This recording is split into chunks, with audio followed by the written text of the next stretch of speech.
Hi friends, ಎಲ್ಲರಿಗೂ ನಮಸ್ಕಾರ. Friends ನೋಡಿ, ಇದು ಮಾವಿನ ಗಿಡ. ಇದು ತುಂಬ ಚೆನ್ನಾಗಿ ಗ್ರೋ ಆಗ್ತಾ ಇದೆ.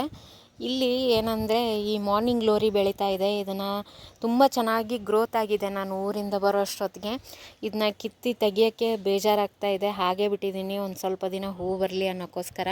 ಯಾಕಂದರೆ ಈ ಥರ ಗಿಡಗಳೇನಾದರೂ ಬಂತು ಅಂದರೆ ಈ ಮಾವಿನ ಗಿಡ ಬೆಳೆಯಲ್ಲ. ಎರಡೂ ಗಿಡಗಳು ಒಟ್ಟಿಗೆ ಬೆಳೆಯಲ್ಲ, ಬಳ್ಳಿ ಗಿಡ ಮತ್ತು ಈ ಥರ ಗಿಡಗಳು.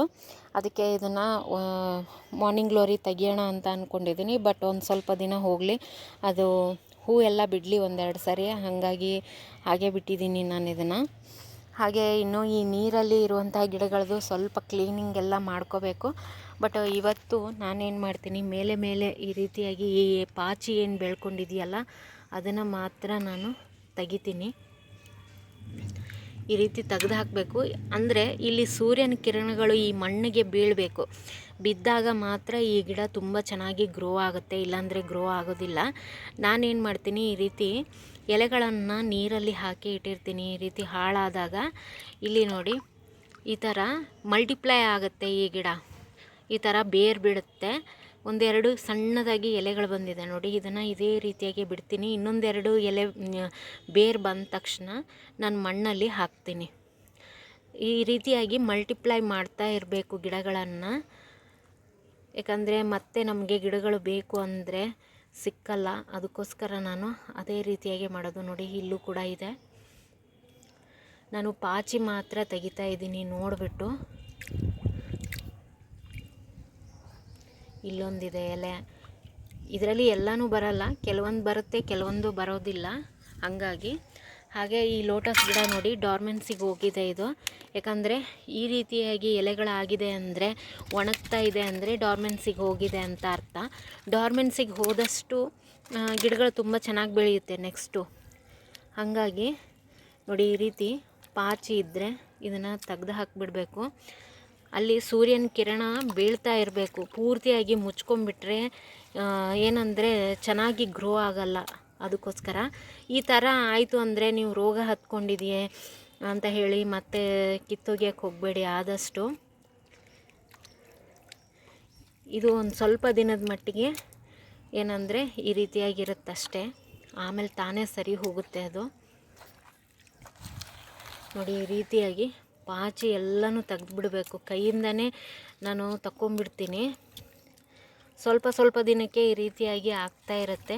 ಫಿಶ್ ಹಾಕಿದ್ರೆ ಆಗಲ್ಲ ಅಂತಾರೆ, ಬಟ್ ನೋಡಬೇಕು. ನನಗೆ ಫಿಶ್ ತರಕ್ಕೆ ಇಷ್ಟ ಇಲ್ಲ, ಹಾಗಾಗಿ ನಾನು ಬಿಟ್ಟಿದ್ದೀನಿ.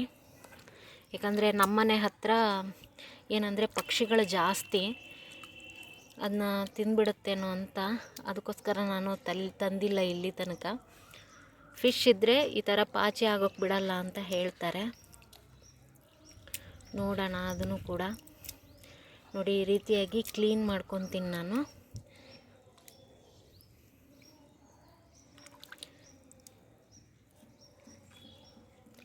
ಈ ಸರಿ ಇದರಲ್ಲಿ ಹೂ ಬಿಡುತ್ತೇನೋ ಅಂತ ಆಸೆ ಇಟ್ಕೊಂಡಿದ್ದೆ, ಬಟ್ ಬಿಡಲ್ಲ ಅನಿಸುತ್ತೆ. ಯಾಕಂದರೆ ಇನ್ನು ಡಾರ್ಮೆನ್ಸಿಗೆ ಹೋದ್ಮೇಲೆ ಹೂ ಬರಲ್ಲ ಇದರಲ್ಲಿ. ಚೆನ್ನಾಗಿರೋ ಎಲೆಗಳನ್ನು ಮಾತ್ರ ಇದರಲ್ಲಿ ಬಿಟ್ಬಿಟ್ಟು ಉಳಿದಿದ್ದ ಎಲೆಗಳನ್ನ ಎಲ್ಲನೂ ತಗೊಂಬಿಡ್ತೀನಿ ನಾನು. ಇಷ್ಟ ಆದರೆ ಮಣ್ಣಲ್ಲಿ ಏನಂದರೆ ಈ ಸೂರ್ಯನ ಕಿರಣ ಬಿದ್ದು ಈ ನೀರು ಟೆಂಪ್ರೇಚರ್ ಸರಿಯಾಗಿರಬೇಕು. ತುಂಬ ಕೋಲ್ಡಾಗಿದ್ದರೆ ಗಿಡ ಬೇಗ ಹಾಳಾಗಿಬಿಡುತ್ತೆ.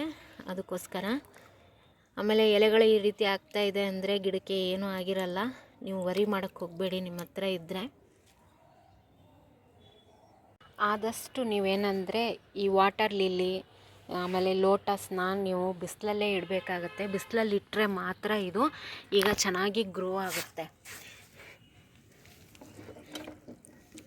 ಇದು ವಾಟರ್ ಲಿಲ್ಲಿನಲ್ಲೂ ಈ ರೀತಿಯಾಗಿ ಬೆಳ್ಕೊಂಡಿರುತ್ತೆ ಪಾಚಿ. ಅದನ್ನು ಕೂಡ ನೀವು ಕ್ಲೀನಾಗಿ ಮೇಂಟೈನ್ ಮಾಡ್ಕೋಬೇಕು.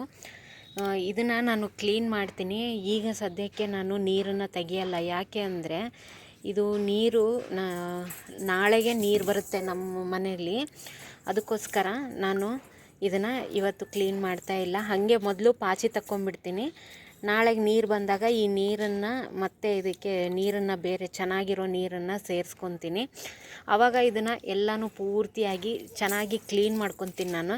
ಈಗ ಆಲ್ರೆಡಿ ನಾನು ತೋರಿಸಿದ್ದೀನಿ ಯಾವ ರೀತಿಯಾಗಿ ನಾನು ಇದನ್ನು ಕ್ಲೀನ್ ಮಾಡ್ತೀನಿ ಅಂತ. ಇಲ್ಲಿ ನೋಡಿ, ಈ ಒಂದು ವಾಟರ್ ಲಿಲ್ಲಿನಲ್ಲೂ ಕೂಡ ಈ ರೀತಿ ಗಂಟು ಥರ ಬಂದಿರುತ್ತೆ ಮೊದಲು ಎಲೆಗೆ. ಆವಾಗ ಎಲೆಗೆ ಕೂಡ ಹಾಳಾಗೋಕೆ ಬಂದಿರುತ್ತೆ. ಇದನ್ನು ಏನು ಮಾಡಬೇಕು ಅಂದರೆ ಈ ರೀತಿ ಕಟ್ ಮಾಡಿಬಿಟ್ಟು ಈ ರೀತಿ ನೀರಲ್ಲೇ ಬಿಟ್ಬಿಡಬೇಕು. ಬಿಟ್ಟಾಗ ಅದು ಏನಾಗುತ್ತೆ, ಒಂದು ಸ್ವಲ್ಪ ಬೇರು ಹಿಡ್ಕೊಳುತ್ತೆ. ಆಗಲೇ ತೋರಿಸಿದ್ನಲ್ಲ ಆ ಥರ. ಆವಾಗ ನೀವು ಅದನ್ನು ಮಲ್ಟಿಪ್ಲೈ ಮಾಡ್ಕೋಬಹುದು. ಈಗ ಡಾರ್ಮೆನ್ಸಿಗೆ ಹೋಗೋದ್ರಿಂದ ನೀವೇನಂದರೆ ಇಲ್ಲಿ ನೋಡಿ, ನನ್ನ ಮಗಳು ಏನೋ ಆಡ್ತಿದ್ದಾಳೆ. ಈಗ ಡಾರ್ಮೆನ್ಸಿನಲ್ಲಿ ಇರೋದ್ರಿಂದ ನೀವು ಡಾರ್ಮೆನ್ಸಿಗೆ ಹೋದಷ್ಟು ಚಲೋ ಗಿಡಗಳು. ಯಾಕೆ ಅಂದರೆ ಅಲ್ಲಿ ಮಲ್ಟಿಪ್ಲೈ ಆಗ್ತಾ ಇರುತ್ತೆ ಗಿಡಗಳು. ಹಾಗಾಗಿ ನಿಮಗೆ ಒಂದು ಗಿಡದಿಂದ 10 ಗಿಡ ನೀವು ಮಾಡ್ಕೋಬಹುದು. ಇದ್ರ ಒಳಗಡೆ ಕೂಡ ಗಡ್ಡೆಗಳು ಬರುತ್ತೆ. ಆಮೇಲೆ ಎಲೆಯಿಂದನೂ ನಿಮಗೆ ಸಿಕ್ಕತ್ತೆ ಇದು. ಅದಕ್ಕೋಸ್ಕರ ನೀವು ಡಾರ್ಮೆನ್ಸಿಗೆ ಹೋದಷ್ಟು ಒಳ್ಳೆಯದೇ ಅಂತ ಅಂದ್ಕೊಳ್ಳಿ. ಆಮೇಲೆ ಈಗ ಏನಂದರೆ ನೀವು ಆದಷ್ಟು ಇದಕ್ಕೆ ಯಾವುದೇ ಥರ ಫರ್ಟಿಲೈಸರ್ನ ಕೊಡೋಕ್ಕೆ ಹೋಗಬೇಡಿ. ವಾಟರ್ ಲಿಲ್ಲಿ ಆಯಿತು, ಲೋಟಸ್ ಆಯಿತು. ನೀವು ಈ ಟೈಮಲ್ಲಿ ಏನಾದರೂ ಇದಕ್ಕೆ ಫರ್ಟಿಲೈಸರ್ನ ಕೊಟ್ಟರೆ ಏನಾಗುತ್ತೆ, ಒಳಗಡೆ ಮಣ್ಣೆಲ್ಲ ಒಂಥರ ಕಪ್ಪಾಗಿಬಿಡುತ್ತೆ. ಕಪ್ಪಾಗಿ ಅದು ಕೊಳ್ತೋಗ್ಬಿಡುತ್ತೆ. ಒಳಗಡೆ ಗಡ್ಡೆ ಏನಿದೆಯಲ್ಲ ಅದೆಲ್ಲ ಕೊಳ್ತೋಗ್ಬಿಡುತ್ತೆ. ಆದಷ್ಟು, ಯಾಕಂದರೆ ಮಣ್ಣು ಅದರಿಂದ ಚೆನ್ನಾಗಿ ಆಗಲ್ಲ. ಈ ಟೈಮಲ್ಲಿ ಅದನ್ನು ಗೊಬ್ಬರನ ಕೊಡೋದು ವೇಸ್ಟ್ ಅಂತ ನನಗನ್ಸುತ್ತೆ. ಆಮೇಲೆ ನಿಮ್ಮ ಗಿಡ ಕೂಡ ಹಾಳಾಗುತ್ತೆ. ಅದಕ್ಕೋಸ್ಕರ ನೀವು ಆದಷ್ಟು ಈ ಟೈಮಲ್ಲಿ ಯಾವುದೇ ಥರ ಗೊಬ್ಬರನ ಇದಕ್ಕೆ ಕೊಡೋಕ್ಕೆ ಹೋಗಬೇಡಿ. ಕ್ಲೀನಾಗಿ ಇಟ್ಕೊಳ್ಳಿ ಪಾಟನ್ನು. ನೀರನ್ನು ಚೇಂಜ್ ಮಾಡ್ತಾಯಿರಿ. ನಾನು ಕೂಡ ನಾಳೆಗೆ ನೀರು ಬರುತ್ತೆ, ನಾನು ನಾಳೆಗೆ ಇದಕ್ಕೆ ನೀರನ್ನು ಹೊಸದಾಗಿ ಹಾಕ್ಕೋತೀನಿ. ಹಾಕೋಬೇಕಾದ್ರೆ ಫಸ್ಟು ಈ ರೀತಿಯಾಗಿ ಎಲ್ಲ ಒಂದು ಸರಿ ನಾನು ಕೂಡ ಇದನ್ನು ಕ್ಲೀನ್ ಮಾಡ್ಕೊಳ್ತಾ ಇದ್ದೀನಿ ನೋಡಿ. ಈ ರೀತಿ ಕ್ಲೀನ್ ಮಾಡ್ಕೊಂಬಿಟ್ಟು ಇದು ನೀರೆಲ್ಲ ತೆಗೆದುಬಿಟ್ಟು ನಾನು ಹೊಸ ನೀರನ್ನು ಹಾಕಿ ಇಡ್ತೀನಿ. ಆದಷ್ಟು ಬಿಸಿಲಿಗೆ ಇಡಿ.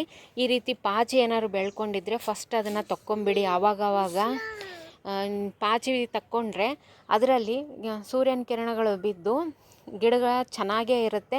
ಆಮೇಲೆ ನೀರಿಂದು ಟೆಂಪ್ರೇಚರ್ ಕೂಡ ಒಂದು ರೀತಿ ನಾರ್ಮಲಾಗಿ ಇರುತ್ತೆ. ತುಂಬ ತಣ್ಣಗಿದ್ದರೆ ಅದು ಗಡ್ಡೆ ಹಾಳಾಗೋ ಚಾನ್ಸಸ್ ಇರುತ್ತೆ. ಅದಕ್ಕೋಸ್ಕರ ಇದು ನೀರಿಗೆ ಎಷ್ಟು ಬಿಸಿಲು ಬೀಳುತ್ತೆ ಅಷ್ಟು ಚೆನ್ನಾಗಿ ಮೇಂಟೈನ್ ಆಗುತ್ತೆ ಒಳಗಡೆ ಗಿಡ. ಅದಕ್ಕೋಸ್ಕರ ಈಗ ನೋಡಿ, ಇದರಲ್ಲಿ ಹೂ ಬರ್ತಾ ಇದೆ ಇನ್ನೂ. ನೀವು ಒಂದು ಸ್ವಲ್ಪ ಮೇಂಟೈನ್ ಮಾಡ್ಕೋಬೇಕಷ್ಟೇ. ತುಂಬ ಚೆನ್ನಾಗಿ ಹೂಗಳೆಲ್ಲ ಬಿಡುತ್ತೆ ಇದರಲ್ಲಿ. ಇನ್ನೇನು ಕ್ಲೀನ್ ಮಾಡ್ತಾ ಇರಬೇಕು ಪಾಟನ್ನು. ಈ ರೀತಿ ಪ್ಯಾಚಿ ಏನಾದರೂ ಇದ್ದರೆ ಅದನ್ನು ತೆಗಿತಾ ಇರಬೇಕು.